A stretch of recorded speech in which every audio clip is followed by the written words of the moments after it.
Okay. Okay. Now, you never did sports cards? Baseball cards? Done? I played sports, DZ. I wasn't out Oh, here you're one of just those collecting people. the cards. Yeah.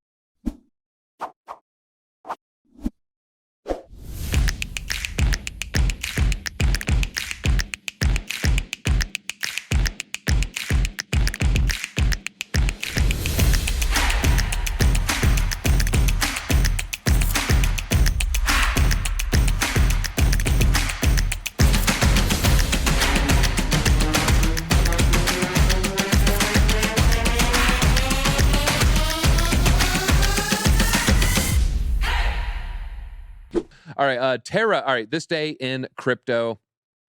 Sad, sad day. It is the Terra crash anniversary. Community reflects on the lessons learned. We were talking about this, how we were close to a year ago, I think Monday or Tuesday. Isn't it crazy this was a year ago? Does it feel like a year ago? No, it feels like it just happened. It was I remember it was the Steady Lads tweet right before the collapse was early this week. And we were talking about like, God, Steady Lads was a year ago. Now the collapse. Yeah. Now we're at the collapse. The collapse was a year ago. That means I feel like FTX is like going to be right around the corner. Then next thing you know, we'll it's have 2025. It's a bull market. we'll get the Celsius and then we'll get the FTX. Yeah, and you know what's crazy? I was talking with the guys this morning. Like literally a year and like 2 weeks ago, we were hailing Luna as like this great new savior, this hero in crypto, backing Luna with Bitcoin. It was going to make everything take off. Market buying. 38K market buys. He doesn't care. I mean, it's a valuable lesson on this anniversary to remember, despite the fact that things can look really, really good, you still want to invest with caution. There's nothing that's 100% a guarantee. And even though we don't think things like that would happen to some of these other large altcoins, disaster can strike if you're not careful. And so you got to make sure you're diversified so that it doesn't destroy you with one fell swoop. Let's talk a little Texas. Where are my Texas people at? Hey, all the Texans. I'm watching some Texas show right now, Friday Night Lights. Texas lawmakers vote to include use of digital currencies in the state's Bill of Rights. They may soon be guaranteed the right to use crypto if they do enshrine it into their Bill of Rights here. They voted overwhelmingly in favor of an update to the Bill of Rights to include the right of people to own, hold, and use digital assets. I love this. No government shall prohibit or encumber ownership or holding of any form or any amount of money or other currency, which received 139 votes in favor and only 2 against.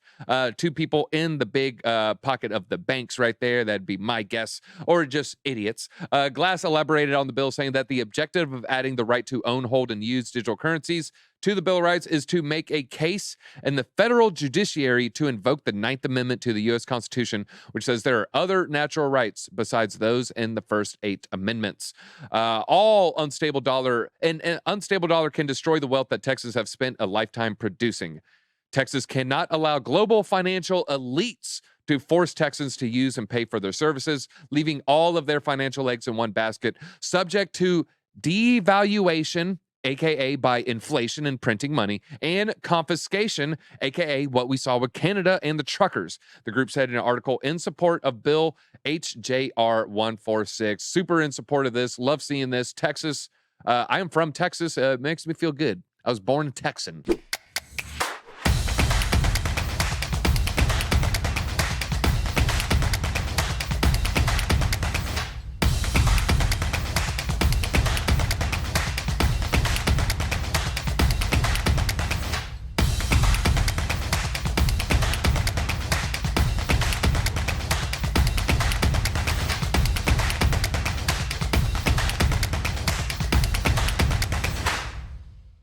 Let's talk a little Coinbase here and their newsletter.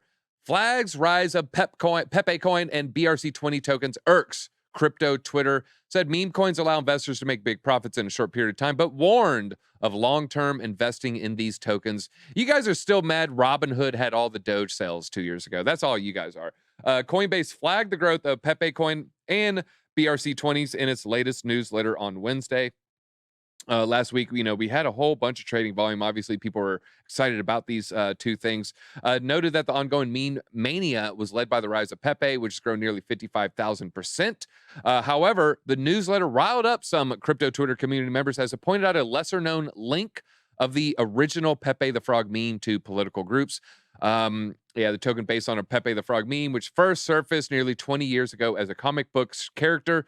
Over time, it has been trollingly co-opted as a hate symbol by alt-right groups, according to ADL. ADL carries water for all NGOs and any kind of elite group. They'll just carry water for them. So I think that's what we're seeing here. It was just a friendly, funny frog, and then it became a meme. People are like, "Oh, we're gonna troll people and say it means X, Y, or Z," even though it didn't. And then people just ran with that, like, "Oh, it must mean this because I saw on a forum."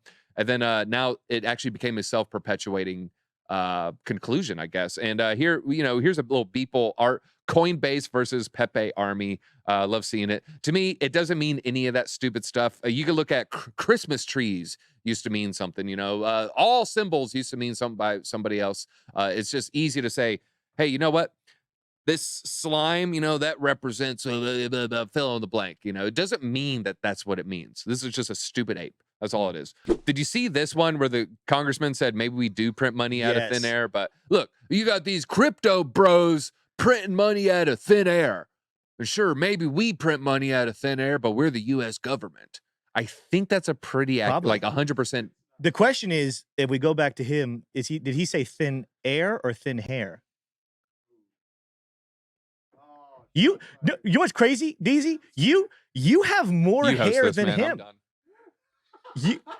You have more hair than him. What are your thoughts on Gary V? Yeah, I don't know if I really have a firm one.